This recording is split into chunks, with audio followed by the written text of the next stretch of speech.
So this is another day without Bill. I just got a few small things to do that are sort of critical to have done before proceeding with some of the larger projects. The next big project is attaching the deck to the hull.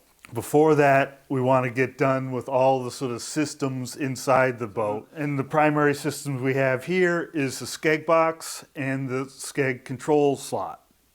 The Skeg Box goes in the hull in back, and the control slot will end up right in this area. In the instructions, I say it should be 5 to 6 inches behind the front of the cockpit. We want it in such a place that when you're sitting in here paddling, you don't hit it with your hands, yet it's easy to access with your hands. And typically I'm right-handed, so I like to be able to hold on to my paddle with my right hand while I adjust the skeg with my left hand. If you are left-handed, you might want it the other way. If you're just used to it one way versus the other, you're free to put it wherever you want. I see some kayaks with the control slot up on the deck. You might decide that's a good place for it. So you could mount this up here. Some people like it lower, some people like it higher. You know, it's really up to you. You're building this boat, you install it where you want. But I'm going to put it that 5 or 6 inches behind the front of the cockpit and an inch or so above the shear line or the deck hull joint. So we're going to put it right in this area like that. So it's just going to go right in here like this. And eventually we are going to use a round over bit with a pattern bearing on it to cut the hole where this slot is. So I'm going to start by drilling a little hole through here that I can use to start the router bit. And this will also make sure I put this on the right side. I've done this where, okay, I want it here on the left side, and so I go to flip the deck over to mount this, and I mount it on the left side, which when the deck's flipped over, the left side's the right side of the boat.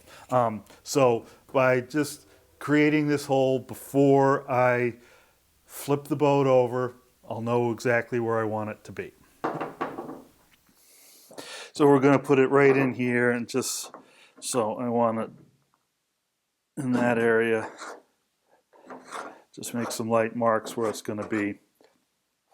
And I'm going to use a step drill to make that hole. And I'll make it right in the middle.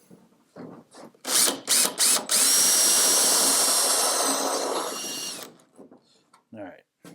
So now we know where that's going to go. Likewise, the skeg's going to go back here. One thing that's a little bit odd about how I mount the skeg is I don't mount it directly on the keel line. I mount it off to one side slightly, and that seems weird. But if you think about how the boat gets used, you're paddling ashore up to a nice beach, you hit the beach with your bow, you hop out of the boat, you go run up to the bow, you grab the bow of the boat, and now you start running up the beach with the stern of the boat dragging on the beach. And where on the stern of the boat does the boat drag? Right on the keel line. If I have this Skeg Box right on this keel line, what happens to the sand on the beach as the boat gets dragged up the beach? It gets jammed up into your Skeg Box. So by offsetting it an inch or so, less than an inch off the center line, that solves that problem. All of a sudden, it's the boat that's bearing the brunt of the dragging up the beach, not the Skeg Box. So I have in the kit, there's some little stitch holes have been drilled in the plywood here where I suggest the skeg goes. You are actually free to put the skeg kind of anywhere. The only thing you need to be sure is there's enough clearance above the Skeg Box for the deck to fit down that we're going to have the cable coming out of the front here, and the cable's going to run in a piece of plastic tubing, and that plastic tubing and cable need to be able to get from the Skeg Box through the bulkhead to your control slot. If you had it too close to the bulkhead, the cable wouldn't have enough room to make that turn. But we'll put it back here and I'll show you those stitch holes. So here we are at the back of the boat, and there's some stitch holes drilled into the boat bottom right here. So there's one right there, one right there, one right there, and one right there. So there's 4 of them. They're actually on both sides. So there's another set over here, and that's if you want to mount it on the right side. We're going to mount it on the left side. I don't need to drill this hole. It's not necessary for the installation. Like I did on the deck for the control slot, I'm just going to drill a hole. This is going to end up in here, and it's going to be vertical. So I'm going to get this hole started there, and then just turn it vertical. And this way, I know when I flip the boat over, this is the side I want the Skeg Box on. So this control slot and the Skeg Box will need a little bit of cleaning up. I've already trimmed the glass off of here, but just we want to sand that flat. And we will trim the excess cloth off of here. If we have a little bit of stuff that I didn't stick down all the way. All right, and then we just want to scuff up the sides where it's going to be glued in the boat. Doesn't really matter what the bottom looks like. We want to get it scuffed up all the way around here. Get any high spots down. So there's a few more marks on this Skeg Box. On the front edge here, the kit had some little stitch holes drilled into the spacers and the side panels. And you can see the remnants of that right there. There was also some, I sort of sanded into them. All right. There was a stitch hole right near the edge right here. So on both sides. A little hard to see over here, but right there's a stitch hole. And likewise on the back, there should be some that same distance up. So you can just make it out right here. And right there. So this one is where the control cable will enter at the top of the Skeg Box. We have a barb fitting that will be mounted right there, feeding out the front of the Skeg Box. On a lot of Skeg systems, the cable enters through the top, and that makes it so the cable is pushing down through free space again to push the skeg out. The cable needs to bend above the Skeg Box in order to get down into the Skeg Box, and that means it takes up a fair amount of room inside the boat, and the cable needs to bend in order to hit the skeg, and the consequences of that is the cable can buckle and kink. With this system, the cable runs along a curved surface in here, so it's supported in its bend. The cable doesn't need to bend outside of the box. It all happens inside of the box where it's supported. I've never had the cable on my Skeg Boxes kink. What we want to do is drill a hole through the center of that mark, the size of this barb fitting right in there. And we will then install that barb fitting with some epoxy, thickened epoxy, and basically mount it flush in there. So the next step is to drill that hole. So once again, we want the bit to go parallel to this top edge. So we want to mount this so it's nice and parallel there. You could also use this edge. They should be parallel with each other. And we're going to aim right down.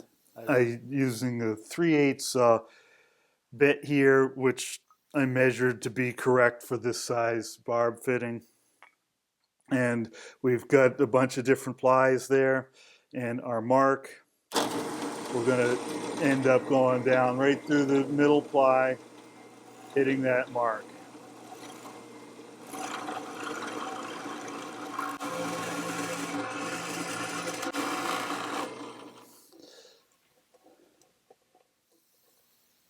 All right, so that looks like it's going to thread in there okay. It's a little off center, but that should be fine. So here's the hole we drilled in the bottom of the boat, and here are the 4 marks right there, there, there, there. So those should be in the correct location for the Skeg box to fit right down here if we connect those 4 into essentially a rectangle. So find the stitch holes, and we're just gonna lightly scratch.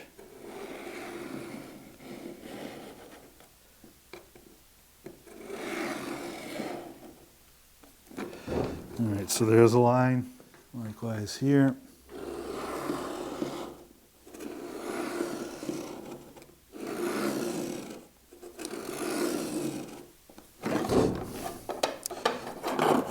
And we'll connect the ends here.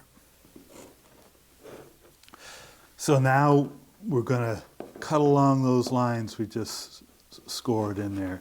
This is a Japanese pull saw. You could use a saber saw, a jigsaw. This pull saw has these teeth at the front that lets me do sort of a plunge cut. So if I start scratching it,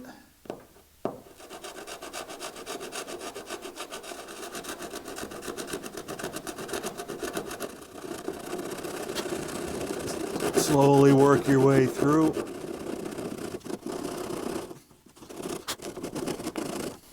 All right, so now I'm all the way through. Reach down, I can feel I'm all the way through. And now I'll continue that cut following the scratched line. I'm holding the saw so it's vertical when the boat is horizontal, because the Skeg box wants to be mounted vertically in there.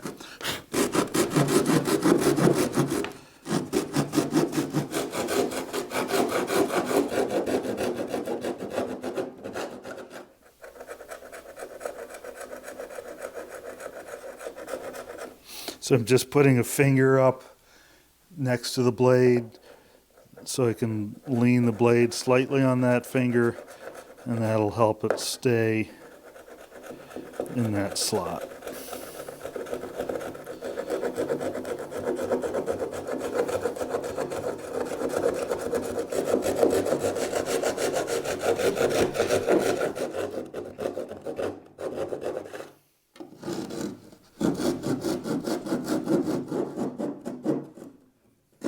So my saw is too long to cut these ends off. So it takes a little bit of patience, but we can score our way through with a utility knife. So just follow those lines. Lightly score it first, don't try and force it. Basically, this is a saw blade with just one tooth.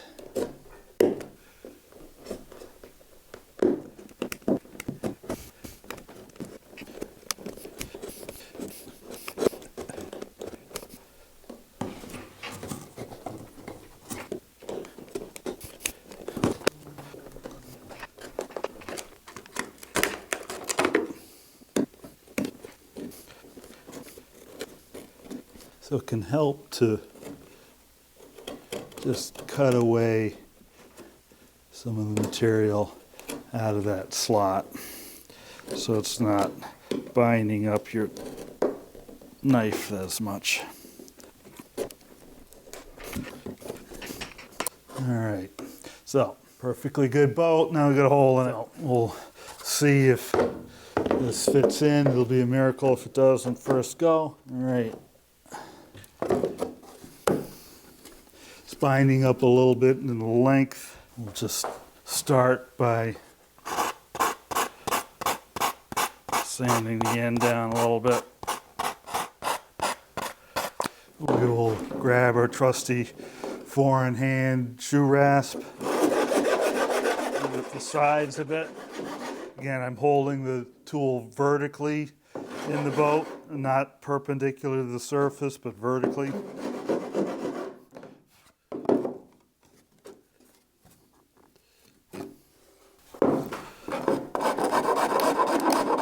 So these stitch holes that I marked here mark how deep I want the box to be mounted in the hull.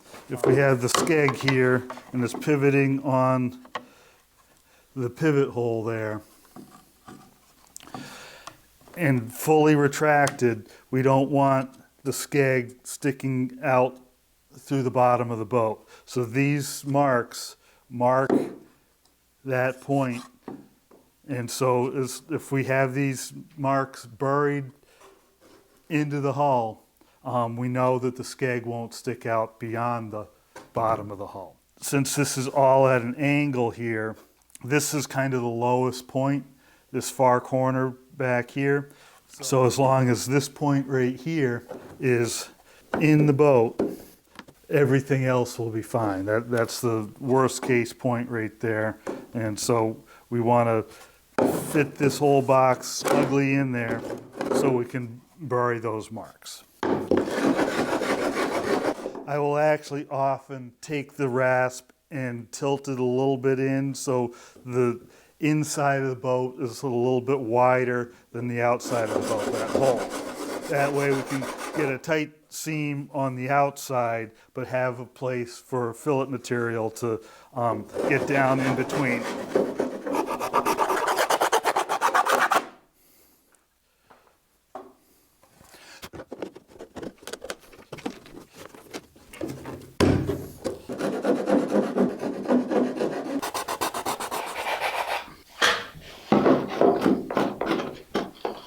All right, so that's fitting in there just fine.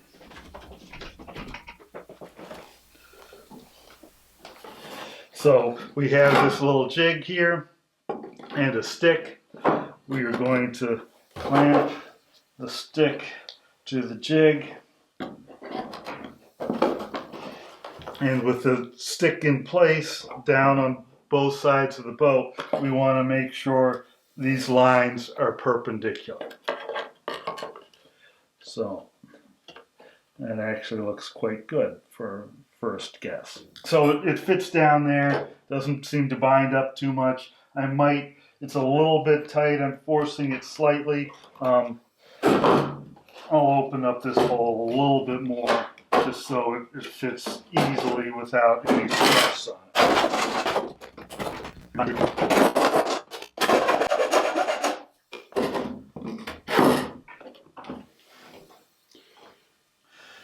So this whole box is going to get filleted and fiberglassed in from the inside and then eventually on the outside as well. So we want to prep this surface here.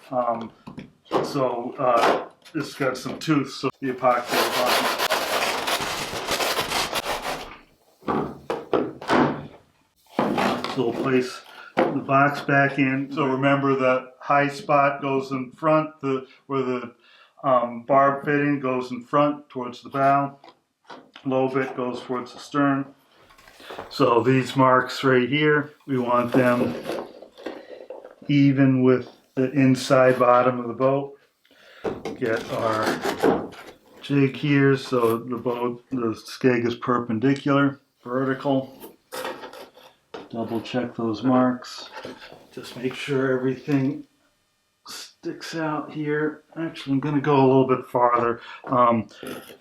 So right now I have it to the inside of the hull. That's making it such that on the outside of the hull, it's not quite coming out.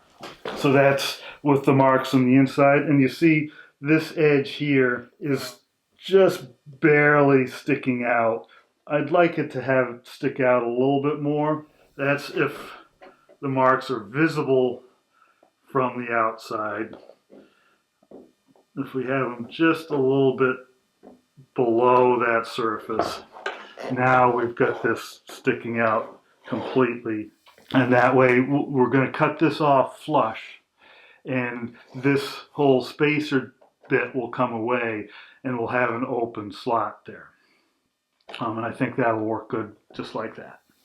Now I'm going to make sure it's all lined up, and we're going to put some spot welds in here.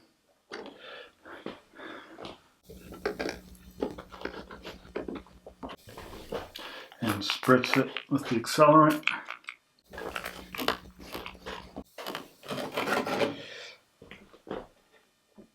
And now that skeg is in place, ready for fire. Before I do that, I'm going to get the, on the deck, get the slot mounted. So the slot will be mounted on the inside here. Here's the hole where we located is going to be, so that will be right in the center of the slot. And we want to prep that area. And we're just going to make a mark here to help us find that spot later. On either end of the slot, there's a piece of 1/4 inch stainless steel tubing for the control knob. The control knob here mounts on this piece of stainless steel tubing in which the cable will run. And this control knob goes in here like this, and that's what we'll see from the outside, is that smaller 3/16 stainless steel tubing. At either end of the slot, we have the 1/4 inch tubing that acts as a guide for the 3/16 tubing. It just protects it. It gives us a place to mount our cable tubing. This slides onto the 1/4 inch tubing nice and tight, and then the cable will run inside that 3/16. So we want this 1/4 inch tubing at both ends. One end to mount the control tube in, the other end to just protect the rod from getting knocked or anything. So in my plans, I have different lengths here. You might as well just cut the thing approximately in half. So I use a regular plumber's style tubing cutter, and I'm just going to eyeball what in half looks like here. It's not that critical. This is a little bit longer than necessary. And just get a little bit of pressure with the tubing cutter, enough that you can turn it. Get a couple rotations in. Give it a slight twist on the knob to tighten it up. And so give it a couple spins. Slight twist on the knob to tighten it up. Slight twist.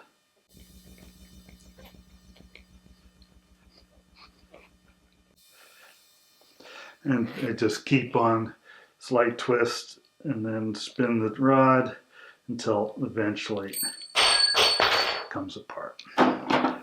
This leaves a little bit of compressed area there. I'm going to use a countersink drill to clean that out.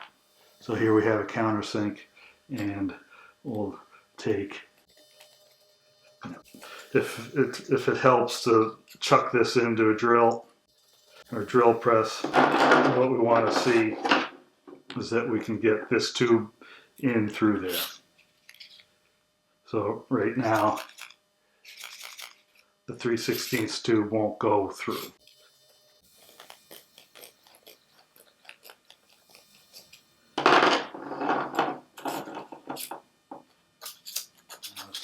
It's got a little bit of friction, but that's okay. Same thing on the other half of the tube. Get that cleaned up. Let's try it on the drill.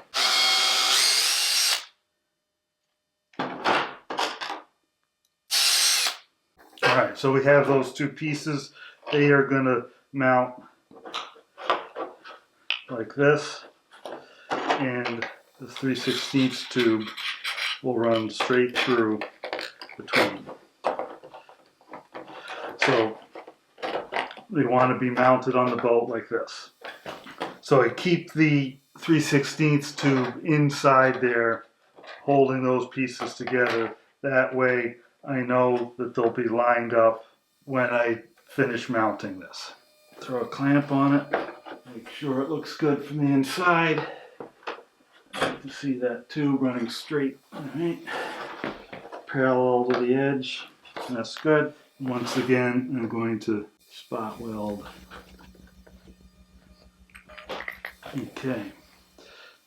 So when I put these tubes in, I made sure they were kind of flush on the inside. And right now the 3/16 tube is still inside there.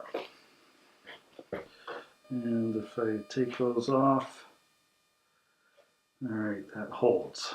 Now I'm ready to glass control slot in. I'm first going to paint some unthickened epoxy over the whole thing. I like it to wick in between the deck inside and the flat face of the control slot. To facilitate that, I'm going to heat the area up. This will lower the viscosity of the epoxy when I go to paint it on, and that'll help it wick in to that gap there. I didn't put a whole lot of CA glue there, just enough to hold it in place, but not enough to interfere with epoxy getting in there. I'd rather have this glued with epoxy. I'll paint some epoxy on here, then mix up some filleting mix, then put a tiny fillet all the way around here. This doesn't need a lot of fillet. Skeg Box will take a larger fillet. So that's nice and warm now.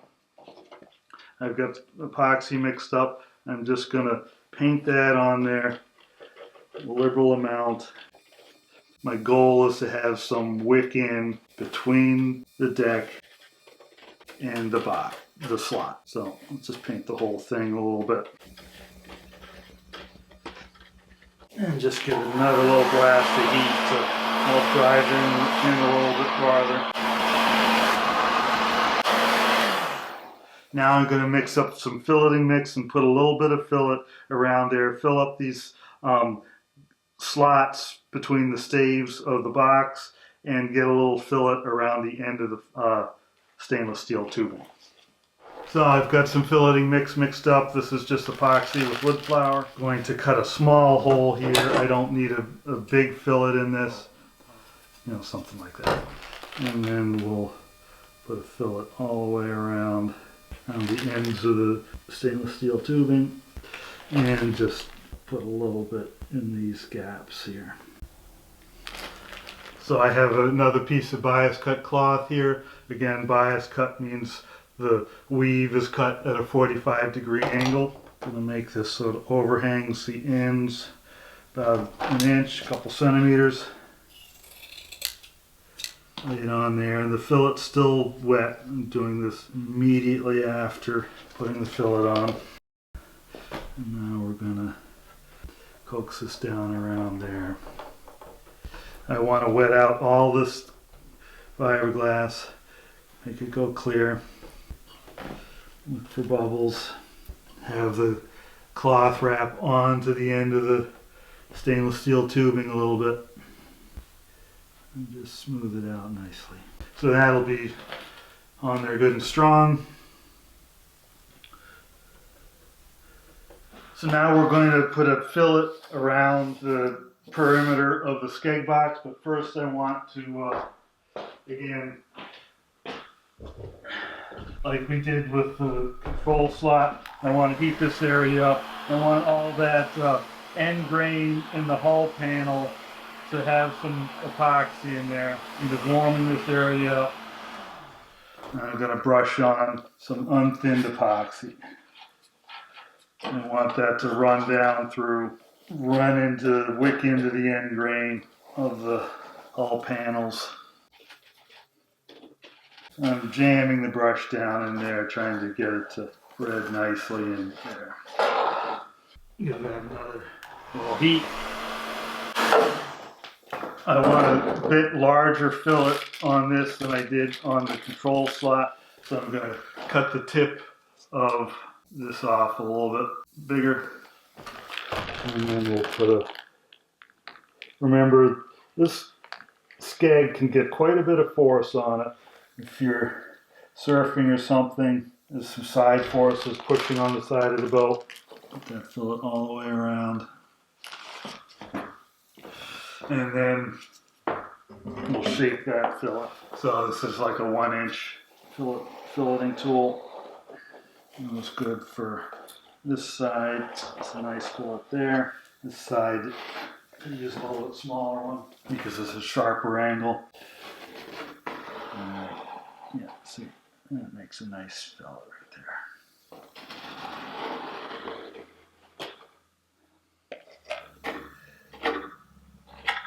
Some of that squeeze out, and it's still soft, so we will cut a few more pieces of bias cut cloth to wrap around that. So I have several short pieces of bias cut cloth here, once again cut on a 45-degree angle. These are 2 to 3 inches wide, so 4 to 8 centimeters, something like that. It's not super critical. We just want a nice coverage down onto the hull and up onto the side of Skeg Box. And these fillets, once again, are still wet. We're just going to lay this right down on there and brush some epoxy on there. So I'm not going to press hard because I don't want to mess up that fillet. I've got a nice fillet shape there. I want to keep that nice shape. So I'm just going to lightly brush to get epoxy onto the glass.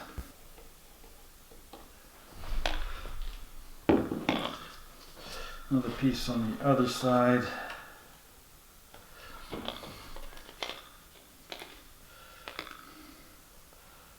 Alright, I'm going to cut a shorter piece to wrap around the front. Again, this bias cut cloth can wrap in some amazing ways, but keeping it short will give it a little bit better opportunity. So once again, epoxy is still soft, so we don't want to jam into it too much.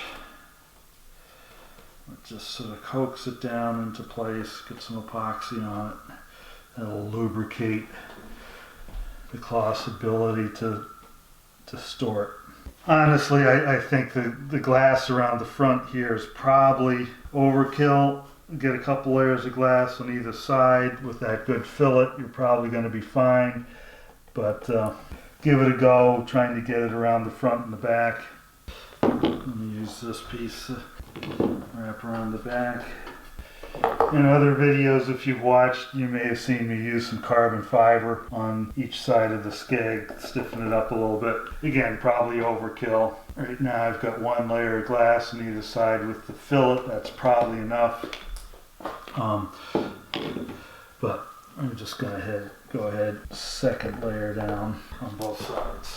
If you're interested in being neat about this, you could put masking tape all around and use that to control where the epoxy gets, and trim off the excess glass when you're done.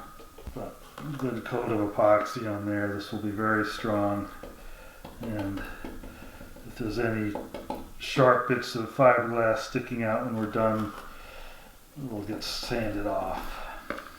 On here, I'm going to put some epoxy in that hole, start to seal up that end grain in there. Alright, so that's the Skeg Box mounted. Let's do a final inspection, look for any bubbles or wrinkles. Again, that fillet down there is still soft, so you can manipulate it a little bit if you want to. So a couple things to handle today. I neglected to put the barb fitting in here. This will end up being threaded into there. I painted a little bit of epoxy in there just to try and get some of that end grain sealed up. We will butter this up with a little bit of thickened epoxy and crank it in there, and that should seal it in and hold it in place. It's good to hit these metal fittings with a little bit of acetone just to clean them off. And we'll use an acid brush. Get a good amount of epoxy around there. We don't want to gum up the hole.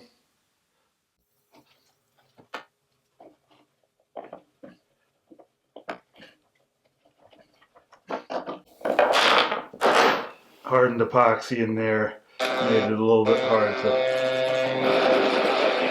get in there, so I'll re-drill it.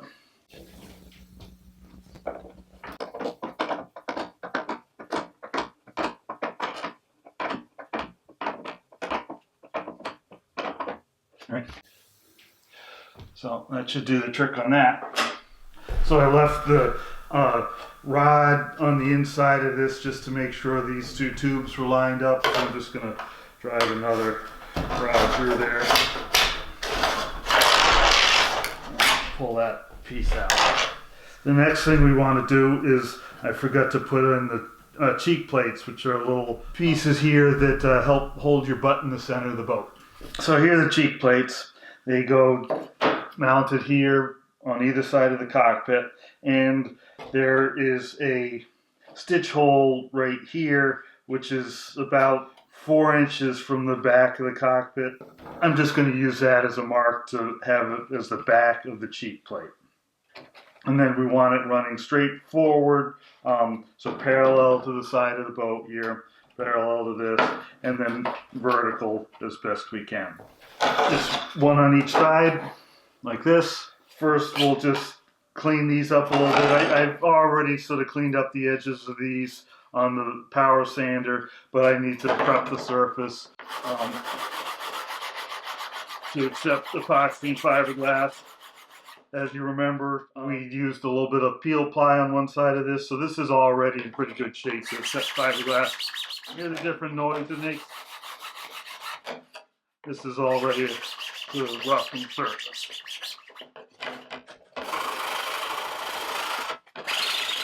And likewise down here where I'm going to mount. This will get mounted. There's that stitch hole right there, just like that.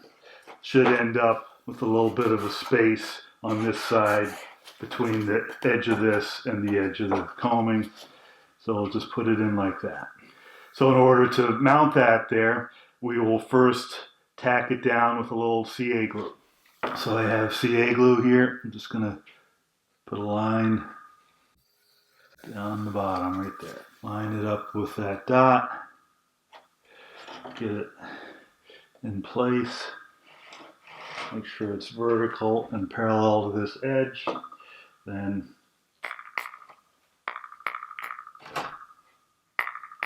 so that's not super strong right now, but it'll hold until we get a fillet on both sides and glass it.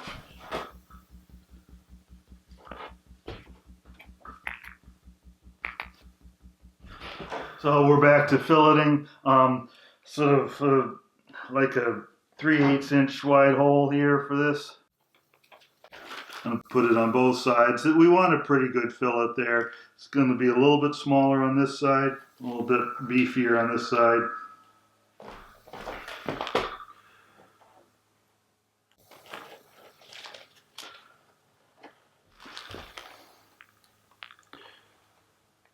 Just making it smaller on the visible side here. We have just a little shelf there.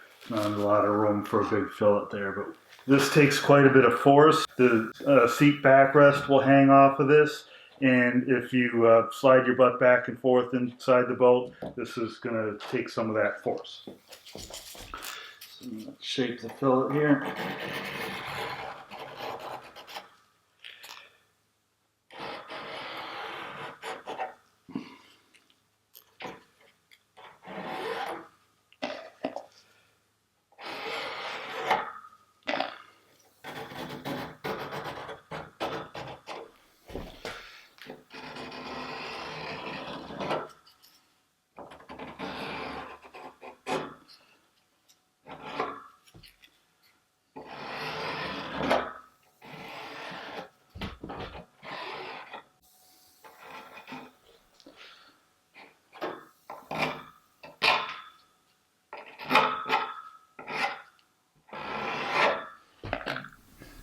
So we're going to put glass on both sides here. I'm going to put a little bit of glass on here, even though eventually we're going to put the combing around here, and glass from the top of the combing down the riser around to the underside of the deck. And some of that glass will wrap onto this side of the cheek plate. I'm going to put one layer on now just because the fillet's wet and I want to have that be a nice clean surface there when I glass onto it. We'll start with that. So here's a piece of bias cut cloth. Just going to lay that into that and paint it with a little bit of epoxy. Alright, so now we've got that fillet under there. It's nice and smoothed out. And we will glass the other side. So these pieces of bias cut cloth are 2 to 4 inches wide, which is 4 to 8 centimeters wide, something like that. You know, it's just approximate. And I'm putting it up onto the cheek plate, half the distance and the other half down onto the deck. And that should make a good, strong connection there. And I'm going to put 2 layers. And I'm going to offset this so the height of this one won't cut quite as high as the height of the other one, but it'll go onto the deck a little bit more. That way we're sort of making a little strain relief there. Used a lot of epoxy to get the first layer wet, so it probably won't take as much to get the second layer wet. So by having the fillet wet here, it doesn't need to be too neat. You know, you want to do a neat job, but if it's got a little bit of spikiness to it, the epoxy on top of it will smooth everything out.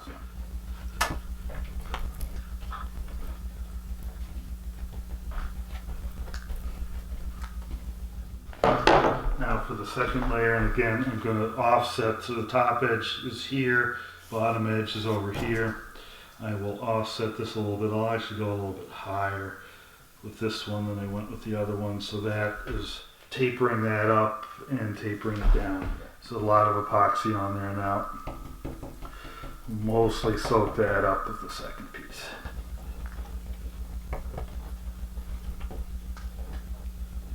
Alright, that looks good. That one over there looks good. Just let those set up and trim off the glass later. So that's all the interior system stuff. By interior systems, I mean things that need to be installed on the inside of the boat before you can put the deck on. So what that means is the next episode should be putting the deck on. This episode happened over a couple days, but I could have done it all in one day. It was a total of 2 or 3 hours, something like that, of work. Could have been something I did in an afternoon. Again, I didn't have Bill come over. It was a bit of a drive for him to come over just for the short amount of work we were doing. He missed out on seeing how to do that, so when he has to do his boat, well, he'll have to figure it out on his own. But we're ready to put the deck on, and in the next episode, Bill will be back. One thing I want to say about this series of building the Petrel play, I'm really going into a lot of depth, and I want to really thank the people that are watching all the way through. If you've got to this part of this video, you're pretty hardcore. This isn't going to be the most popular series of videos I'm doing on YouTube, let alone what everybody else is doing on YouTube. So if you're watching all the way through this, thank you. You're kind of the hardcore. This is some pretty in-depth stuff. Not necessarily that interesting to people who are just looking for some light entertainment on YouTube. As a matter of fact, in the past month, I've lost some subscribers, not a lot, like 6, so not a big deal. For me, this is a project that I feel is going to have some long-term benefit for me. Really what I'm hoping is people will watch this and see that, okay, building a kayak is something I can do. But it's going to be people who are already interested in building a kayak. And I hope people who are in the process of building a kayak, a stitch and glue kayak, or any kind of stitch and glue boat will find this information useful. But for that to happen, it does need some visibility on the YouTube algorithm. So all those YouTube things you can do, the subscribe, notifications, hit like, all that stuff really helps what I'm trying to do here more worthwhile just by increasing the visibility, making it so more people know this video series is here, and they can, if they're interested in building the boat, they can benefit from the information I hope I'm able to pass on to you guys here. Once again, do all that great YouTube stuff, notifications, like, etc. If you'd like to support this series in a more substantial way for me, you can always go over to Patreon. I really appreciate that. But really what matters to me is you folks are getting good information out of this. Hopefully you're finding it informative and it will be helpful in whatever projects you're working on. Once again, if you're watching to this point of this video and this point of this series, you're kind of the hardcore, and I really appreciate you sticking around for this. But until the next episode, thanks for watching and happy paddling.